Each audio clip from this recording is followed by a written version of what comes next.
अस्सलाम वालेकुम।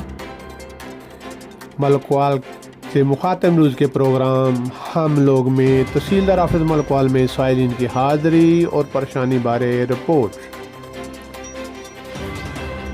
सदर इत्तेहाद प्रेस क्लब मलकवाल चौधरी मुनीर ऐब की क़ियादत में सहाफ़ियों की टीम ने ऑफिस सब रजिस्ट्रार तहसीलदार मलकवाल का दौरा किया।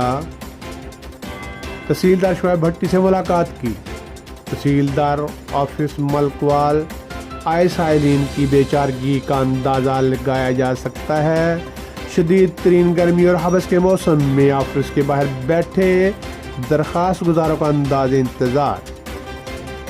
इन लोगों ने साथी से मुलाकात में बताया तहसीलदार साहब के हजूर पेशी है और सुबह से इंतज़ार कर रहे हैं। न जाने कब शर्फ पेशी नसीब होगा और हमारी हाज़िरी लग जाएगी। एक साल ने बताया 3 बजने वाले हैं।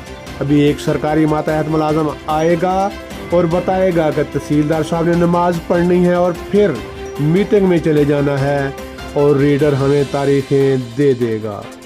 ऐसे ही सिलसिला चलता रहेगा। नायब तहसीलदार सफदर के ऑफिस सहाफ़ियों की टीम पहुंची तो इनका ऑफिस बंद था। मालूम हुआ नायब तहसीलदार साहब ने बाजार में एक दफ्तर बनाया हुआ है और तहसील ऑफिस में कम ही आते हैं।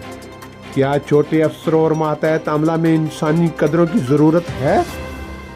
इंसानियत जिंदा रहेगी जबकि दीन इस्लाम में हुस्न इखलाक और जज्बा खिदमत खलक का बड़ा मकाम और अजर भी है। बिलाशुबा ज़िंदगी में माल और दौलत की बड़ी कदर है, लेकिन आखिरत तबाह व बर्बाद करना भी बड़ी बदबख्ती है।